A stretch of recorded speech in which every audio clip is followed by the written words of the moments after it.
I wanted to say, hey guys, it's your boy Anthemony. It's been a minute since I've made a video. I know I've been mostly streaming, but I wanted to actually edit something that I found interesting for once. I wanted to talk about the whole thing with Griffin Gaming and his whole opinion with the Epic Games launcher, along with Hippo Zone and that whole fiasco. I've got about 5 good points that I think are relevant to this whole thing, and I'd really like to share them with you all, so let's get started.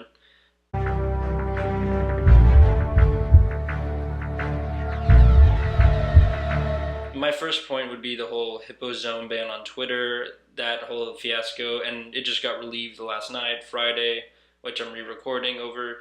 It Hippo Zone didn't like the fact that he would use crybaby tactics in air quotes to go and you know attack Griffin and other gamers that didn't agree with his opinion on the Epic Games launcher. He's yelling at people about retaliating towards him whenever he himself was actually insulting them and caused it. He did cause this. He went after Griffin. He went after other people. He basically called them less intelligent if they didn't agree with him, which is not fair to those people. And he doesn't get to act on it without any form of retaliation. And Griffin was unrightfully banned from Twitter, and I'm very glad his Twitter was reinstated. But that's like my first opinion. Hippozone's wrong. He's using unfair tactics and abusing the system to try and win an argument that he himself already failed at.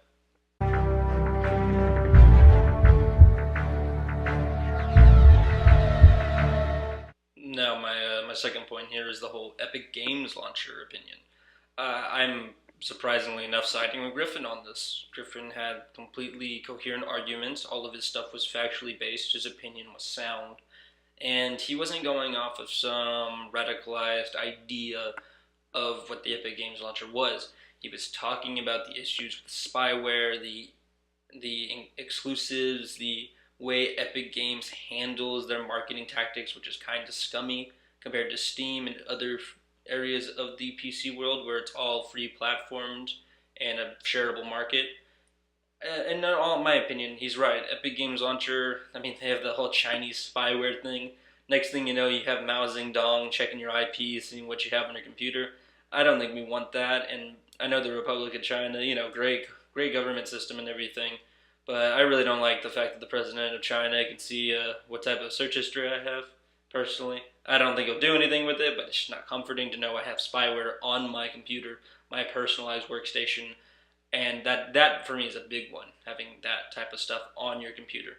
The other thing is the fact that Epic Games knows that Fortnite's dying out, so their cash grab and their money cow is slowly starting to go out with each season, and they're trying to build a sustainable infrastructure for themselves, but they're doing it in a horrible way. They're not executing it fairly to people, and they're just kind of treating us like how consoles used to treat people, how PlayStation and Xbox would be like, you don't like it, go somewhere else. If you do want this game, you're gonna buy it here, and you can suck it. Don't even try to argue about it because I'm gonna pay out of pocket to these developers to keep this game here and these titles, and you don't have any choice in the matter because this is not a free market.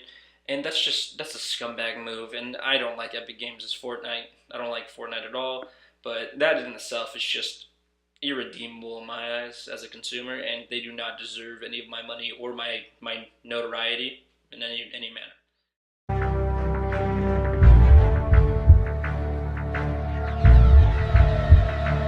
Now, this third point is actually one of the more important ones in my background. I don't know if y'all know this. I was a varsity debate member. I very much like the Lincoln Douglas style debate and how you structure arguments. Huge fan of all of it. I even like to watch the primary debates when it came to the whole presidency and everything. Even though I didn't really care for who was becoming the president and all that, I couldn't even vote. I wanted to say that I really do like the way Griffin structures his argument. He doesn't overplay his hand. He has his points. He lets Hippozone tire himself out. He lets him run himself into a wheel, which is a term for whenever you like backtrack your argument and you actually pin yourself in the person's argument. It's just solid. He does that. He argues his points. He has his opinion, but his points are more valid than his opinion, and that is a proper way to do that. I really do believe that he has great skill when it comes to debating this stuff. I actually was quite impressed by it. Most YouTubers don't have that thoroughness to it, and I don't exactly look at all the key points. But I mean, Griffin looked at the good and the bad. He looked at what was the potential, what was the drawback with that whole situation, and I'm personally quite a fan of how he conducted himself, and it's why I subscribed to him and why I liked his videos and why I'm even making this video. He impressed me. He is impressive with with the way he has his tactics set up, and I didn't really find any failings in his argument. I really did look at it. I like to look at things subjectively, even if originally I don't like it, but he's right. I went to look at these notes. I went to look at the sourcing for anything he said.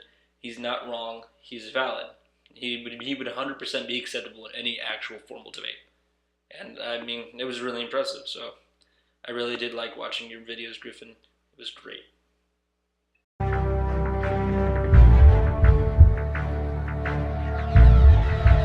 The last thing I wanted to say was, this is my last point 4. Without even just talking about the main video and the whole Epic Games thing, that got me to his channel, but I've been watching a lot more of his stuff, even his review of Battlefield 5, and he makes good content. He's clerical, he takes his time, he has an interesting way to express himself, and I personally like it. I find it quite refreshing. I mean, he has funny jokes in there. His editing skill is nice, it's clear. His mic volume's good, doesn't peak. A lot better than mine right now because I'm kind of using an old microphone that keeps clicking. I've noticed that. I'll try and fix it. I do apologize if I sound a little nasally or a little echoey. But you could tell he takes care of what he wants to do with his videos, and he does enjoy it.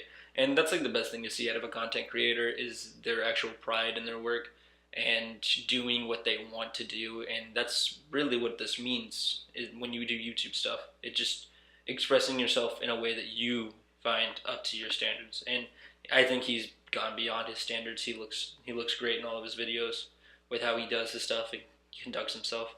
And I really do like it. It's kind of inspiring me to do some stuff, and I do appreciate it that I can see someone like that and understand that there are things that are great when it comes to this side of stuff. And honestly, I'm just going to keep watching his stuff. I was a huge fan of it. I like his opinions. I like the way he argues. I like the way he sets his videos up. There's always something interesting going on.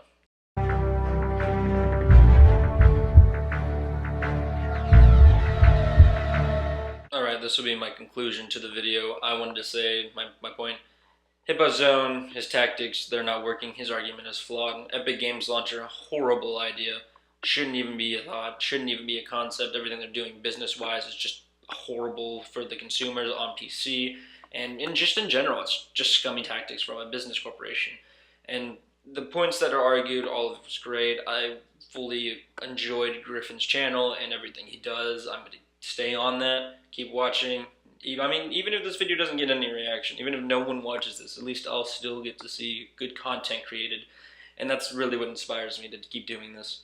And lastly, the whole exclusivity thing and the whole locking down stuff on a single market, that's going to hurt the gaming community. That's going to hurt consumers. That's just going to hurt the people who actually care about what products are being made.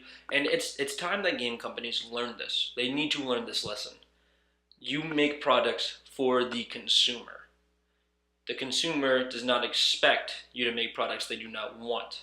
If you want to produce for the consumer, you have to make what they want.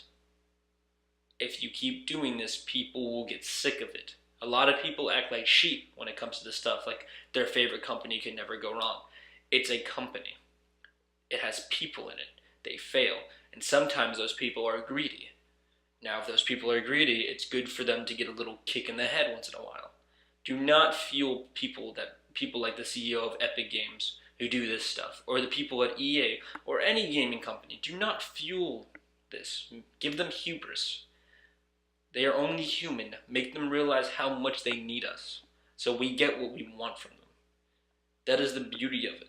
I would not be living in a capitalist society if I did not believe in change and order for the things that are needed.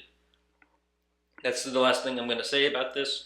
Anyways, I really do appreciate you guys for watching. If you did like the video, please hit the like button and subscribe. Maybe even hit that bell icon. I'll try to edit some more. And depending on how this video goes, I'm really hoping that it's received well and I can keep making more content that I enjoy. And to all of you, you all have a great day, great night, good morning, any time zone, anywhere. And I'm going to go ahead and study some more chemistry homework, because that's what I do when I don't make videos. Take care. Bye.